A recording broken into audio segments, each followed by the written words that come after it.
Assalamualaikum warahmatullahi wabarakatuh.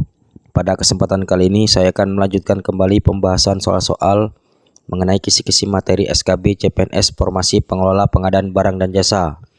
Untuk soal-soal yang akan saya bahas nanti berkaitan dengan materi poin nomor 12, risiko pemilihan penyedia pengadaan barang _ jasa pemerintah, dan poin nomor 13, data dan informasi pada pemilihan penyedia pengadaan barang _ jasa pemerintah.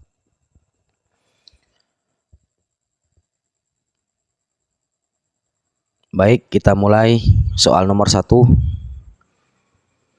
Apa langkah pertama dalam pengelolaan risiko pada tahapan pemilihan penyedia barang _ jasa? A. Penanganan risiko. B. Mengidentifikasi dampak dari risiko yang mungkin terjadi. C. Mengidentifikasi tahapan pemilihan penyedia barang _ jasa. D. Menyusun laporan keuangan. E. Menentukan metode pengadaan.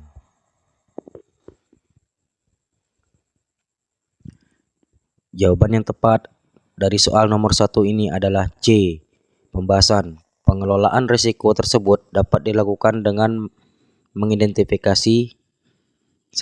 Tahapan pemilihan penyedia barang _ jasa. 2. Risiko yang mungkin terjadi pada setiap tahapan. 3. Penyebab setiap risiko yang mungkin terjadi. 4. Dampak dari risiko yang mungkin terjadi. Dan yang kelima, penanganan risiko. Demikian pembahasan dari soal nomor 1. Soal nomor 2. Apa risiko utama jika menerima proposal atau penawaran yang terlambat? A. Penggunaan metode pengadaan yang tidak layak. B. Kriteria penilaian tidak objektif. C. Informasi diberikan menguntungkan rekanan tertentu. D. Kesalahan penanganan dokumen. E. Menolak penawaran yang sah.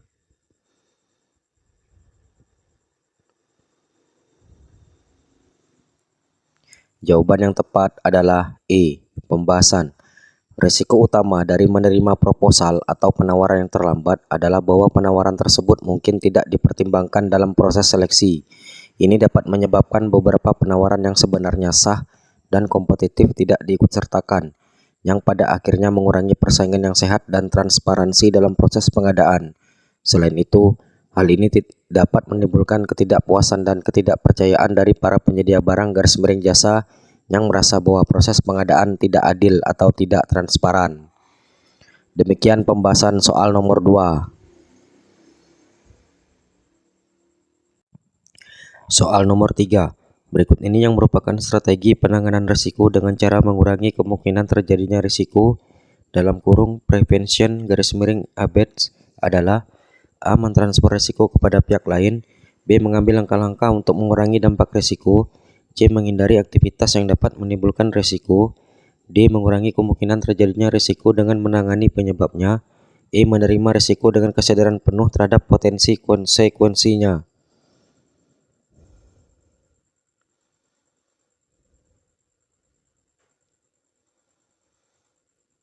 Jawaban yang tepat adalah D. Pembahasan mengurangi kemungkinan terjadinya risiko (prevention _ abates) adalah strategi penanganan risiko yang berfokus pada penanganan terhadap penyebab risiko agar peluang terjadinya risiko semakin kecil. Ini melibatkan langkah-langkah preventif yang dirancang untuk mengidentifikasi dan mengatasi faktor-faktor yang dapat menyebabkan risiko. Misalnya dalam konteks pengadaan barang dan jasa, ini bisa berarti memastikan bahwa semua prosedur keselamatan diikuti dengan ketat, memberikan pelatihan yang memadai kepada staf, dan menggunakan peralatan yang sesuai standar. Dengan mengurangi kemungkinan terjadinya risiko, organisasi dapat meminimalkan potensi kerugian dan memastikan operasi berjalan lebih lancar dan aman. Strategi ini sangat penting karena pencegahan lebih efektif dan seringkali lebih ekonomis dibandingkan dengan menangani konsekuensi dari risiko yang telah terjadi. Demikian pembahasan soal nomor 3.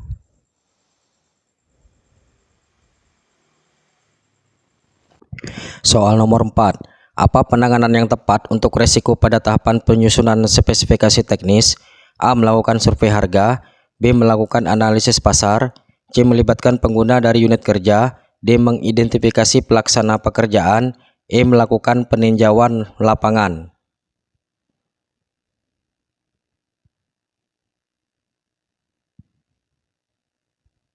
Jawaban yang tepat adalah B. Melakukan analisis pasar. Pembahasan. Penanganan yang tepat untuk risiko spesifikasi teknis yang tidak tersedia di pasar adalah melakukan analisis pasar sebelum penyusunan spesifikasi teknis. Demikian pembahasan soal nomor 4.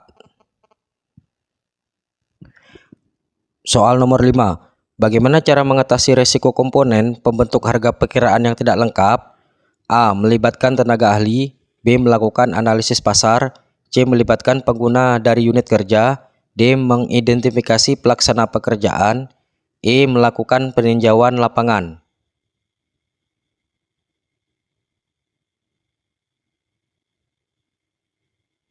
Jawaban yang tepat adalah A. Melibatkan tenaga ahli. Pembahasan. Cara mengatasi risiko komponen pembentuk harga perkiraan yang tidak lengkap adalah melakukan survei pembentuk harga perkiraan dan melibatkan tenaga ahli. Demikian pembahasan soal nomor 5. Soal nomor 6. Apa risiko yang mungkin terjadi pada tahapan identifikasi kebutuhan? A. Barang garis miring jasa tidak tersedia di pasar. B. Harga barang garis miring jasa tidak sesuai anggaran. C. Pelaksana pekerjaan tidak potensial. D. Spesifikasi teknis tidak lengkap. E. Barang garis miring jasa tidak sesuai dengan kebutuhan organisasi. Jawaban yang tepat adalah E. Barang garis miring jasa tidak sesuai dengan kebutuhan organisasi. Pembahasan. Risiko pada tahapan identifikasi kebutuhan adalah barang garis miring jasa yang tidak sesuai dengan kebutuhan organisasi. Penanganannya adalah melibatkan user garis miring pengguna dari unit kerja dan tenaga ahli dalam mengidentifikasi kebutuhan. Demikian pembahasan soal nomor 6. Soal nomor 7. Jawaban sanggah merupakan contoh data garis miring bahan garis miring informasi yang didapatkan pada proses A. Penyusunan dokumen pemilihan. B. Evaluasi penawaran. C. Penjelasan dokumen pemilihan. D. Pengelolaan sanggah. E. Negosiasi pengadaan.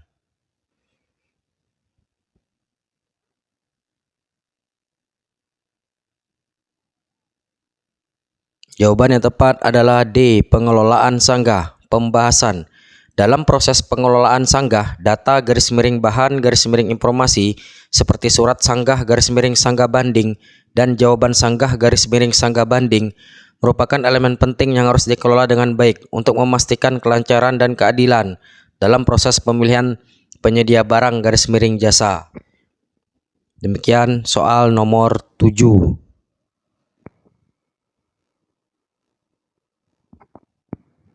Soal nomor 8.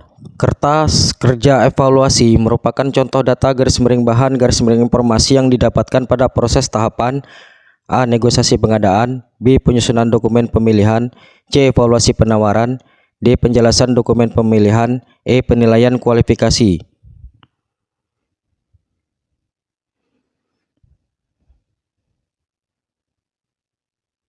Jawaban yang tepat adalah C. Evaluasi penawaran. Pembahasan. Kertas kerja evaluasi adalah dokumen yang digunakan dalam proses penilaian kualifikasi peserta pemilihan. Dokumen ini membantu Pokja pemilihan dan pejabat pengadaan dalam mengevaluasi kualifikasi peserta dan memastikan bahwa mereka memenuhi syarat yang telah ditetapkan. Demikianlah pembahasan sebanyak 8 soal. Mudah-mudahan dapat bermanfaat bagi teman-teman.